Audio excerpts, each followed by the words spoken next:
Let's talk about waist shaping and essentially what it is, how to be able to do it, and how to be able to make sure that it fits your body. So essentially waist shaping is just being able to alter your pattern to be able to fit your body better. It is essentially by taking or increasing or decreasing stitches in specific areas to be able to create curves, whether that is going from one size and adding stitches to be able to fit your hips at the bottom, or the opposite, which is where we're going to essentially taper, where we're bigger on one size and then we're essentially tapering down and decreasing those stitches, or we're eliminating stitches and adding stitches to be able to create those curves. Usually you're going to see these on things that are going to be more positive ease. So you essentially can create, instead of just a straight box, you can essentially create those curves however you feel like, but you can also use it on a more form-fitting sweater to be able to give a little bit more of a hug in the places that you want it to. In this video, I'm going to be going through 3 different ways that you can do shaping. We're also going to show you how to be able to take your measurements to figure out where to be able to do that shaping. And then I'm also going to be taking you a little bit into a deep dive of my classic yoke sweaters. So if you are doing the knit along in my season 2 of the KNITATUDE knit work, you'll find the classic yoke sweater in my book. Essentially, it is a top-down yoke that has about 2 inches of hourglass shaping, and I'm going to essentially show you exactly how we ended up doing that. Okay, let's get going. So first things first, there are 3 different ways that I'm going to be going through about how to be able to do waist shaping in general. And I find that it depends on your body type for which one is going to work better for you and also what you are hoping to be able to essentially get out of it. I'm going to be really focusing on the hourglass shaping to be able to kind of go through, because that is what is used in this pattern, which again, we're doing a knit along with right now in my KNITATUDE season. But the 3 different ways are this. You have an A-line shaping, which let's say that we're going to take everything as if it is a top-down sweater. A-line would be you would work your entire yoke, and then from there you would be starting under the bust just after you have essentially worked the whole entire yoke. You've separated the armpits, the arms from your actual sweater, and then from there you would want to gradually increase out to be able to accommodate for wider hips. This one's really great for a person like me who has a tendency to have a smaller bust and a wider hip. You can play around with that. And then there's another way to be able to do it, which is going to be your tapering. This tends to be more when it comes to like men's bodies, because they tend to be more wide on the shoulders and then narrow down. But again, if we're talking about a top-down sweater, you would work the entire yoke, you would separate the arms, and then from there you would have a larger size at the top, and then you would decrease those stitches all the way down to the hips, essentially tapering down. And then the third way to be able to do waist shaping is going to be your hourglass waist shaping. This tends to be the most popular when it comes to femme sizes or women's sizes. Essentially what it is that your bust is and your hips are smaller than your waist. So you're creating that Coke bottle or that hourglass figure, and that's actually what ends up happening in the classic yoke sweater. Now, for the most part, when you're going to be doing your shaping, especially for an hourglass shaping, it's going to be done over 7 inches, which is going to be 3 inches above your natural waistline, 1 inch for your actual waistline, and then 3 inches after. So 3, 4, 5, 6, 7. And you essentially are going to be taking those decreases in over those 3 inches, then going straight for 1 inch, and then increasing again. This is us going top down.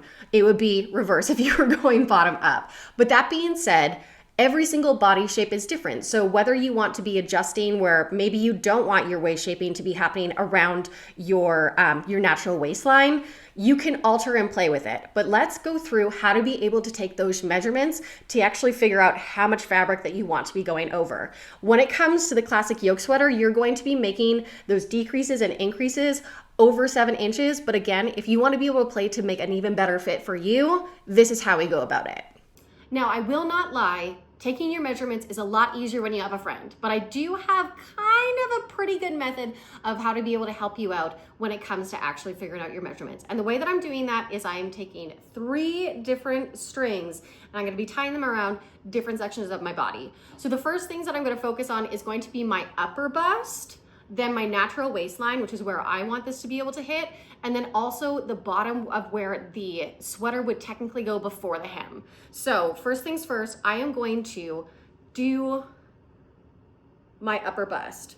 And I'm going slightly, like slightly above it, because I just know that like when I do this, I have a tendency that it likes to drop. And I wanna make sure that I'm getting the accurate measurement. So again, we have our full bust. You can see that going all the way around here. And then I'm going to do my natural waistline. Just gonna make sure that, because I pre-cut these, I just wanna make sure that I have the right one for the right one. So I am going to find my natural waistline, because that's where I want this actual shaping to happen around. So to be able to find your natural waistline, if you stand up just straight and you bend over, that is usually where your natural waistline is going to land. So I am going to tie that here. And one thing that you want to know when you are working with these is that you want to make sure that your string is not moving as much as possible. Again, it's way easier with a friend, but essentially I am going to pay the most attention to the difference between this upper bust string and my natural waistline. And then I'm going to take this and place it where I hope the sweater to land without the hem. So I want it roughly here, because that is going to tell me technically how much fabric I can work those decreases and increases over. So I could essentially just take from here to here, and that would be 6.5 inches. But I actually don't want to take the curvature. I want to take it from my back.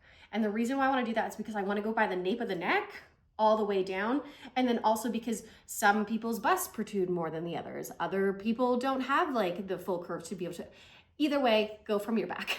And I want to, sorry, I'm going to move this lovely chair. I'm going to make sure that that is fully not drooping.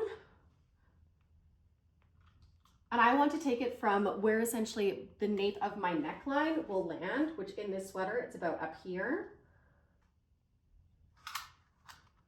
So about up here. And I am going to measure it down to that string.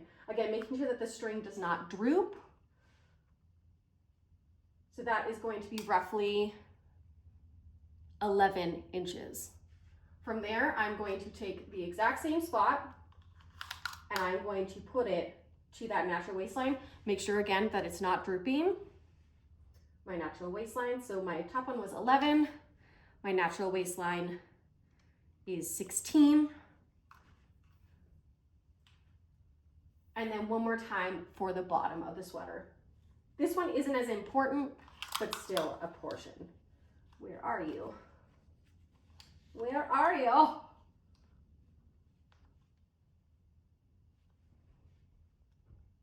Which is 20. So I had 11, 16, and 20. So 11 minus 16 is 5 inches to be able to work down. And then also 16 to 20 is 4 inches after that. So essentially what I would be doing is I would be playing with those lines, being like, okay, well, I have technically for me, again, 16 minus 11 is 5. I would have 5 inches to work from my upper bust, which is usually when we're talking about a top-down sweater after you've separated the arms, to be able to get those decreases down. And then I have about an inch that I'm supposed to be knitting just flat, just regular without changing any of the stitch count.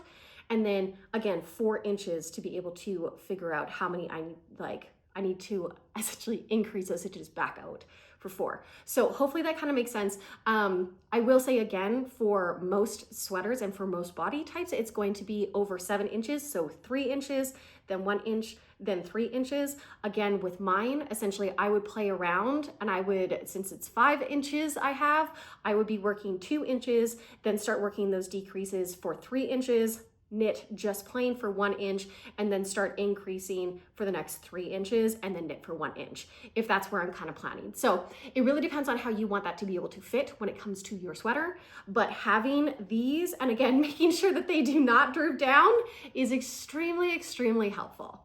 There are 2 main places where you will usually end up seeing waist shaping, and it usually is on the side, like either side of your sweater, or you might actually see what they end up calling internal darts, which is where it's front two, and then back two. It really depends on what kind of like shaping you are trying to give, but either of them kind of work. When it comes to the side, what you will normally see is that when you get to your decrease round, you are going to work a few stitches just to like maybe 2 or 3 from the side, and then you are going to work a decrease. You're going to work all the way across until like a few stitches before the like halfway point. You're going to do a decrease. You're going to work a few more stitches, like maybe 2 or 3. Then you're going to do a decrease. You're going to work all the way across until you end up going to a few stitches before the next marker, and then decrease. And essentially you would do that. So when it comes to the classic yoke sweater, the gauge on this one is 16 stitches per 4 inches, which means that when we are doing that 4-stitch decrease in that decrease round, we are technically decreasing by 1 inch. From there, in this pattern, you will work 3 additional inches, and then from there, you will work another additional decrease round, which is another 4 inches. So 1 decrease, 1 decrease, 1 decrease, 1 decrease, and that essentially brings it in another inch. Then you would knit usually for your natural waistline for a little bit to essentially give that some like space to actually take that in, because it doesn't just go bing, bing. You just want to make sure that you are gradually working those, and then you end up doing that increase where you are increasing just on either side, usually about like a few stitches, essentially going all the way around.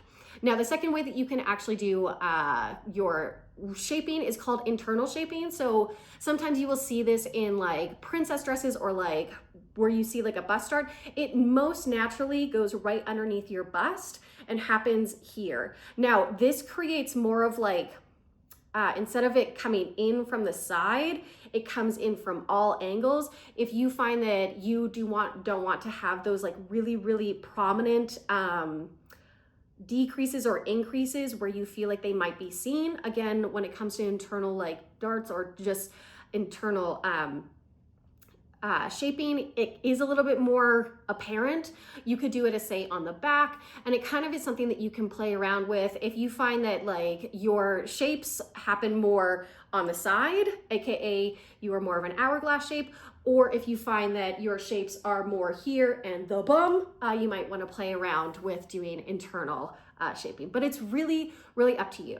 To recap, when it comes to waist shaping, it's to be able to make your pattern fit how you want it to be. Whether you have something that is very boxy, has a lot of ease, and you want to be able to really taper that in, or if you wanted something that was a little bit more form-fitting, or if you find that for your body shape that you want specific tailoring, or if you want an A-line to adjust for, say, a larger hips, aka something that I sometimes do, or really kind of playing with it to be able to make sure that it fits you how you want. So again, there are 3 different ways to be able to do your shaping, which is going to be your hourglass, which is what we went through in this video specifically. You also have your A-line, which is essentially where you start, where it's smaller, and then you actually add those increases. When you're going over the amount of length, that's how many rows that you want to be able to do those increases or decreases.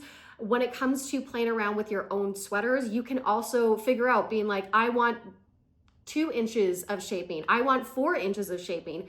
Use your gauge swatch to be able to figure out how many stitches you need to decrease and increase, or just increase, especially if you're doing an A-line. And then figure out how much fabric or how many rows you have to be able to work those out. The best thing to know when it comes to waist shaping is go gradually. You don't want to have any jagged like